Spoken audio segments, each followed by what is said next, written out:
When it comes to work and entertainment, nothing beats investing in a good tablet.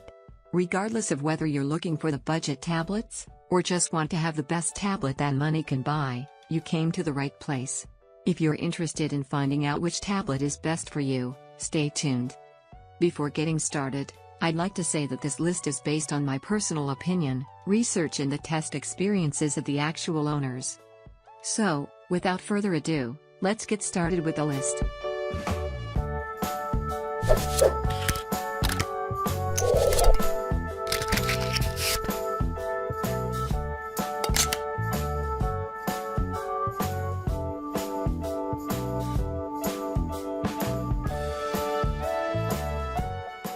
Whether you're a globetrotter, or are looking for a travel tablet, or something to entertain your child with loads of controls, the Fire HD8 is well worth considering, because at this price, there's very little that comes close. The Amazon Fire HD8 is one of the cheapest tablets you can buy from a recognizable brand. And unlike similarly priced Android tablets, it's not completely terrible. If you consider yourself a tech head, and aren't buying for someone else, you may want to consider spending a little more. However, the Fire HD8 is perfect for those with a bit more modest expectations, and easy to recommend to family buyers that aren't after something as fancy as an iPad.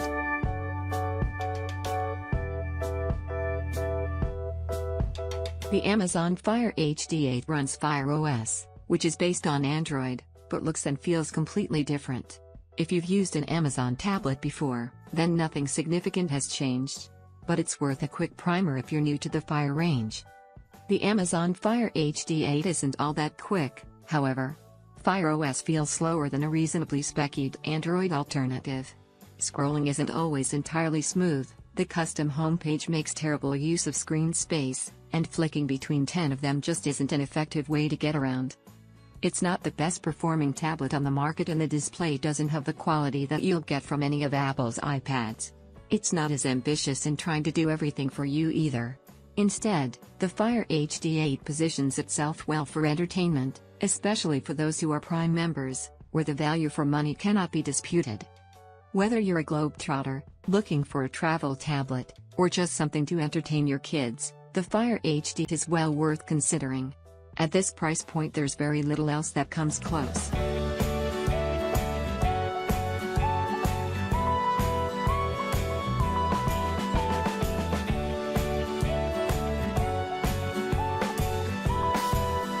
Another ultra-budget entry, this time from Fusion 5. The Fusion 5 is a 10-inch tablet that comes in two variants, with 1GB RAM, and 16GB storage, or 2GB RAM, and 32GB storage. Naturally, the bigger memory, and more storage option is favored.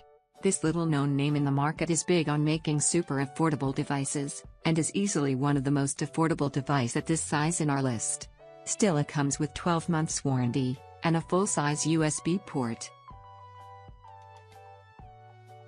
This Fusion 5 Windows tablet PC is fully loaded with the latest user-friendly Windows 10 package. So, it's the ideal Windows tablet PC for watching movies, videos, browsing the web, and working.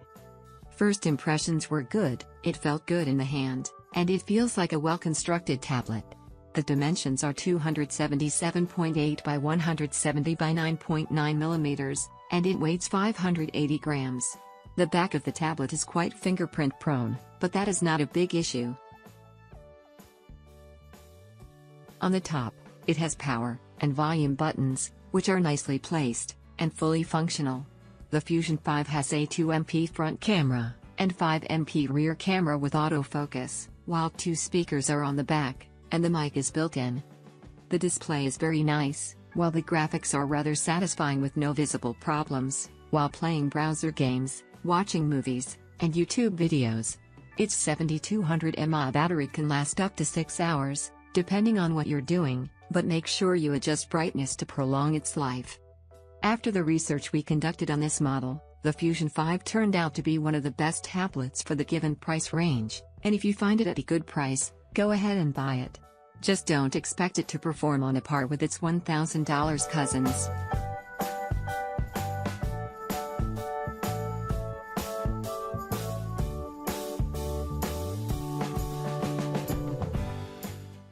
We are impressed by how much computing power is being packed in these so-called budget tablets. The performance of the X1S from Irulu does not disappoint, and neither does the price tag. One of the most important features in a tablet is a responsive interface. The snappy quad-core processor that Irulu uses in this device keeps the interface fluid and quick. It's not going to be top of the line, but for general web browsing, video watching, and Facebook checking, it fits the bill fine. Some games do run choppier than they would on other tablets, but the Subway Surfers game showed in my video review performed very well. The tablet received a respectable 999 multi-core score on Geekbench 3. While this Irulu doesn't have a Retina resolution, it is fine for reading emails, viewing web pages, and watching movies. The widescreen works great for watching Netflix, Hulu, and Crackle.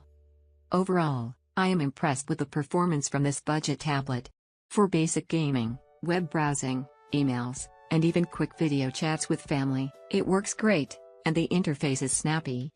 This would be fine for kids, students, or anyone that wants a basic tablet without a high price tag.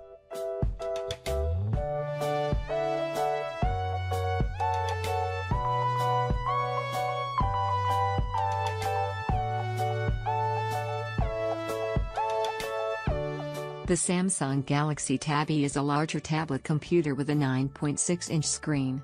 It has relatively coarse screen resolution, 157 pixels per inch. The rectangular screen is a better shape for videos than for photos. The tablet has a Qualcomm Snapdragon 410 processor with 4 cores. It runs on the Android 5.1 operating system. It has 1.4 GB memory, and is available with 16 GB storage. You can add a microSD memory card if you wish to have even more storage. There is a headphone jack with a volume control, a built-in microphone, and a mono speaker. Internet connectivity is via Wi-Fi or a mobile data plan from Verizon. It has a 1.9 megapixel webcam, and a 5 megapixel camera. The tablet measures 9.5 inches long by 5.9 inches wide by 0.39 inches thick, and weighs 1.21 pounds. With a 1.3 GHz quad-core processor, and 1.5 GB of RAM, you're looking at a device that should be able to easily cope with everyday tasks, from running games, and playing films to browsing the internet, and opening documents. If you have a couple of other apps running in the background, reviews suggest this shouldn't slow things down too much. Anything more, however, and you may see the Galaxy Tab E struggle, certainly more so than Slate's packing more RAM and processing power.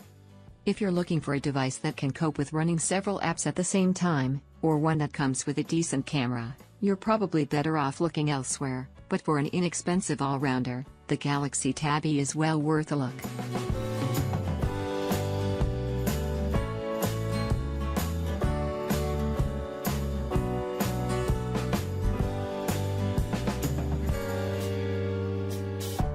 The ASUS ZenPad 3S has an iPad-like design, but not quite the quality. However, it offers the flexibility of Android. The QHD screen is wonderful, and strong audio, a decent amount of power, and expandable storage sweeten the deal further. It's just a shame the battery life isn't better. It boasts a 9.7-inch, 1536 by 2048 screen, and a design language which is straight out of Apple's Cupertino offices. It's also got fairly beefy specs on the inside, with power supplied by a MediaTek hexa-core chipset, and 4 GB of RAM, while a 5900 mAh battery is on hand to keep things ticking over. On the top edge, there's a 3.5mm headphone socket, which can output audio in higers, while the bottom is home to a USB Type-C port, and 2 NXP amp-powered speakers. If you see a tablet device as a means of entertainment, then the ASUS ZenPad 3S comes highly recommended. It's perfect for watching movies and listening to music thanks to its striking QHD display, powerful speakers, and higher audio capabilities, and is adept enough to play all the latest 3D games without any performance hiccups. If you're after a media powerhouse, and prefer Google's operating system to Apple's, then this makes for a solid purchase. The ASUS ZenPad 3S 10 combines a high-end look with a mid-range price, making it a strong new entry in the middle of the tablet market. But both Apple and Samsung offer high-quality alternatives, while if your budget is tight, there's a more affordable option from ASUS itself that you might want to consider.